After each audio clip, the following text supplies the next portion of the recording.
গত বছর ফিলিস্তিনের গাজা উপত্যকায় নতুন করে আগ্রাসন শুরু করেছিল ইসরায়েল।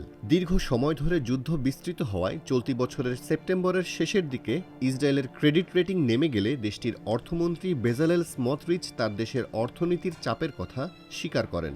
গাজা যুদ্ধের রেশ কাটতে না কাটতেই গত মাসে নতুন করে লেবাননে হামলে পড়ে ইসরায়েলি বাহিনী আইডিএফ। গত ২৭ সেপ্টেম্বর লেবাননের রাজধানী বৈরুতে বিমান হামলা চালিয়ে হিজবুল্লাহ নেতা হাসান নাসরুল্লাহকে হত্যা করে বাহিনীটি।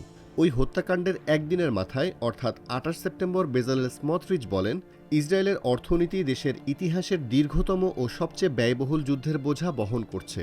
মার্কিন সংবাদ মাধ্যম সিএনএনের প্রতিবেদনে বলা হয়, গাজায় হামলা শুরুর এক বছরের মাথায় ইসরায়েল এখন একাধিক ফ্রন্টে অগ্রসর হচ্ছে।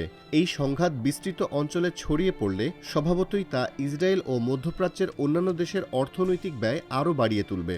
এদিকে ইসরায়েলের অর্থনীতি ধারণার চেয়েও বেশি সংকুচিত হতে পারে বলে আশঙ্কার কথা জানিয়েছে তেল আবিব ইউনিভার্সিটির institute for national securities studies. সাম্প্রতিক বছরগুলোতে এমনিতেই ইসরায়েলের জিডিপি কমছে, অর্থনীতির তুলনায় দ্রুত বাড়ছে জনসংখ্যা। এতে করে মানুষের জীবনযাত্রার মান কমছে, তার মধ্যে যুক্ত হয়েছে যুদ্ধের ব্যয়।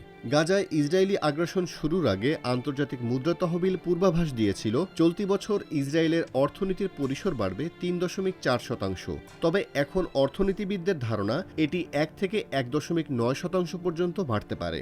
ব্যাংক অফ ইসরায়েলের গত মে মাসের হিসেব অনুযায়ী যুদ্ধের কারণে ২০২৫ সালের শেষ পর্যন্ত তাদের $৬৬ বিলিয়ন বা ২৫০ বিলিয়ন শেকেল ব্যয় হবে। এর মধ্যে সামরিক ব্যয়ের পাশাপাশি বেসামরিক খরচও অন্তর্ভুক্ত রয়েছে। যেমন উত্তর ও দক্ষিণ সীমান্তে হাজার হাজার ইসরায়েলি তাদের বাড়িঘর ছেড়ে অন্যত্র পালিয়ে গেছে। এখন তাদের পুনর্বাসনে জিডিপির একটি বড় অংশ ব্যয় হবে।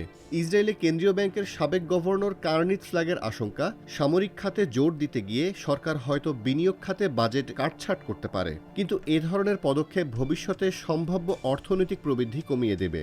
ইনস্টিটিউট ফর ন্যাশনাল সিকিউরিটি স্টাডিজের গবেষকেরাও একই রকম মত দিয়েছেন।